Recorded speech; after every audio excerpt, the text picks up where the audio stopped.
Narowal police छापे के दौरान बुजुर्ग खातून जाम बहक, SHO समेत 8 अफराद पर मुकदमा दर्ज कर लिया गया है। नाज़रीन कराम, इस वाक़े की कुछ तफसीलात आपके साथ में शेयर करने जा रहा हूँ। होता कुछ इस तरह है कि नारोवाल का एक गांव है जहाँ पर रियाज अहमद बाजवा नामी एक शख्स है जिसके घर में किला कालरवाला पुलिस की जानब से छापा मारा जाता है। और इसी छापे के दौरान ज़राए के मुताबिक पुलिस रियाज अहमद बाजवा की बीवी सफ़िया बीवी से उसके बेटे अमानत के बारे में पूछगछ कर रही होती है।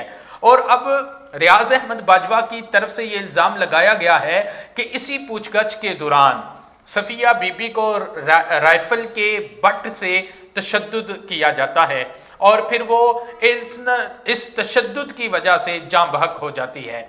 नाज़रीन कराम, फैमिली की तरफ से ये कहना है कि पुलिस की जानब से राइफल के बट मारे गए, तशद्दुद किया गया, जिसकी वजह से सफ़िया नामी बीबी का जो हालत है वो तशवीशनाक हो जाती है। जिसके बाद नारोवाल डिस्ट्रिक्ट हेडक्वार्टर हस्पताल में सफ़िया बीबी को मुंतकिल किया जाता है। फिर उसके बाद वहाँ पर ज़ख्मों की ताब न लाते हुए वो औरत जाम बहक हो जाती है। अब डिस्ट्रिक्ट नारोवाल की जो पुलिस है उसने किला कालरवाला के SHO समेत 8 अफराद पर मुकदमा दर्ज कर दिया है। अब ये जो मुकदमा दर्ज हुआ है इसमें एक ज़िया नामी शख्स आता है, दूसरा वारिस नामी शख्स आता है।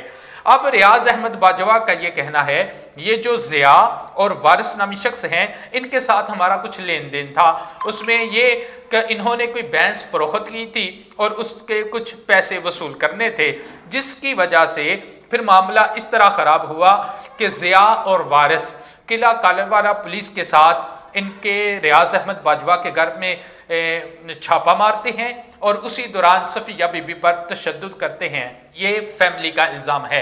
नाज़रीन कराम, अब फैमिली की जानिब से ये भी कहा जा रहा है कि हमारे ऊपर दबाव डाला जा रहा है कि सुलह की जाए, लेकिन हम ये चाहते हैं कि मुल्ज़मान को करार वाक़ई सज़ा मिले और कानून के मुताबिक फ़ैसला हो। जबकि दूसरी तरफ नारोवाल डिस्ट्रिक्ट पुलिस का ये कहना है कि इस वाक़े की तहकीकात होंगी और इस वाक़े में मुलव्वस जितने भी अफराद हैं उनके खिलाफ कानून के मुताबिक सज़ा उनको